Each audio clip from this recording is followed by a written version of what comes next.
चाषी वर्षकर आहार छड़ाई नेला लुणी पानी मुंड झाल तुंडरे मारी धार करज करी फसल को खाईगला लुणी पानी।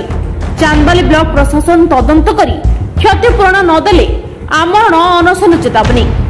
एमिति घटना देखा मिली चांदबाली ब्लॉक नलगोहिया पंचायत बड़रूपा गाँव में 200 रु अधिक चाषी मुंडरे जेमिति चड़क पड़ी।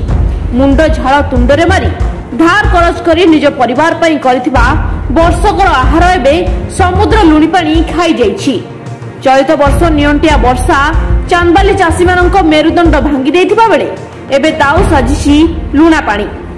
प्राय 300 रु अधिक चाष जमी रे तळी रुआ एबे संपूर्ण नष्ट होई जाइछि।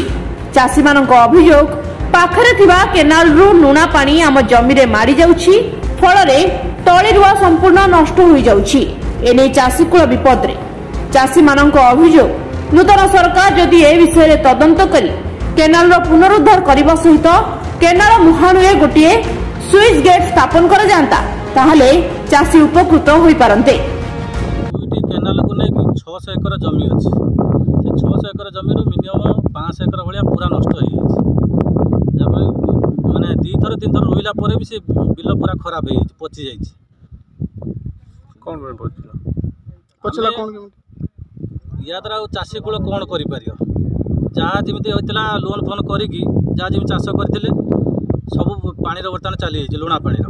आम चाहूँ जे आमर जो 2टी केनाल अच्छी से 2टी केनाल केमी खोल जाऊ द्वारा आम गोटे कलभेट ये करा लुणी बंधर जो द्वारा कि पानी आम निष्कासित ठीक भाव हो पार। बिलर क्षतिकारक हो लुणा पानी जमिकी रोचे ये सब जिनस पानी निष्कासन रास्ता नहीं आम कौन सुविधा भी नहीं।